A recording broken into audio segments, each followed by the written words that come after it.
ನಮಸ್ಕಾರ.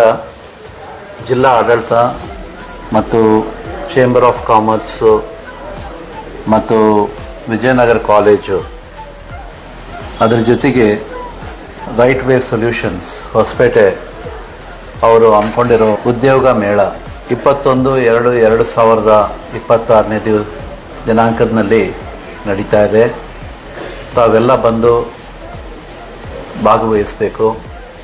ಇದೊಂದು ಸುವರ್ಣ ಅವಕಾಶ. ಯಾಕಂದರೆ ಹೋದ ವರ್ಷ ಒಂದು 2,000-3,000 ಅಪ್ಲಿಕೇಶನ್ಸು ಎಲ್ಲರೂ ಬಂದು ಪಾರ್ಟಿಸಿಪೇಟ್ ಮಾಡೋದ್ರಿಗಿನ 900 ಜನಕ್ಕೆ ಕೆಲಸ ಸಿಕ್ಕಿದೆ. ಈ ವರ್ಷ ಸುತ ನಾನು ತಿಳಿದಷ್ಟು ಮಟ್ಟಿಗೆ ಕ್ಲೋಸ್ ಟು ಒಂದು 2,000 ಜನಕ್ಕೆ ಕೆಲಸ ಸಿಗುತ್ತೆ. ದಯವಿಟ್ಟು ತಾವೆಲ್ಲ ಭಾಗವಹಿಸಬೇಕು. ಹೆಚ್ಚಿನ ಸಂಖ್ಯೆನಲ್ಲಿ ಬರಬೇಕು. ಏನಂದರೆ ಅನ್ಎಂಪ್ಲಾಯ್ಮೆಂಟು ನಿರ್ಮೂಲನೆ ಮಾಡಬೇಕಂತ ಹೇಳ್ಬಿಟ್ಟು ನಾನು ಕೇಳ್ಕೊತಾ ಇದ್ದೀನಿ. ದಯವಿಟ್ಟು ತಾವೆಲ್ಲ ಭಾಗವಹಿಸಬೇಕು ಮನವಿಯನ್ನು ಮಾಡ್ತಾ ಇದ್ದೀನಿ. ನಮಸ್ಕಾರ.